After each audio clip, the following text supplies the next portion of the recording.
এই বৃষ্টির দিনে বাড়িতে একদিন বেগুন পোস্ত বানিয়ে দেখুন, কেমন খেতে লাগে অবশ্যই জানাবেন। এক থালা ভাতের সাথে দুপুরের লাঞ্চটা একদম জমে যাবে। এখানে বেগুন পোস্তর জন্য আমি অনেকগুলো বেগুন কেটে নিয়ে এবার বেগুনটাকে ভাজতে দিয়ে দিয়েছি। আর ভাজার সময় অবশ্যই নুন হলুদ দুটোই দিতে হবে, তাতে বেগুনের ভিতরে নুনটা ঢুকলে বেগুনটা খেতে সুন্দর লাগবে।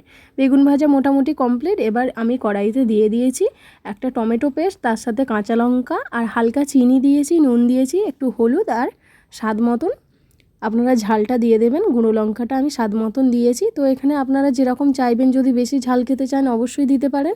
আর চিনিটা দিলে কি হয়, বেগুন পোস্তর কালারটা আরও সুন্দর আসে। দেখতেই পাচ্ছ কালারটা কত সুন্দর হয়ে গেছে। এবার এর মধ্যে দিয়ে দিয়েছি জলটা দিয়ে ভালো করে মশলাটা কষিয়ে নেব। মশলাটা কষিয়ে নিয়ে এর মধ্যে দিয়ে দেব পোস্ত।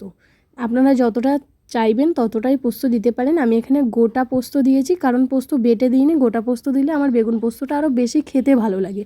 তো এখানে বেগুন পোস্তটা দিয়ে দিয়েছি। এবার এর মধ্যে ভাজা বেগুনগুলো তুলে দিয়েছি। এবার এটাকে ভালো করে নেড়েচেড়ে একদম বেগুন পোস্ত আজকে দুপুরে লাঞ্চের সাথে একদম জমে যাবে। অবশ্যই বাড়িতে বানিয়ে আমাকে অবশ্যই একটা কমেন্ট করে জানাবেন কেমন হয়েছে।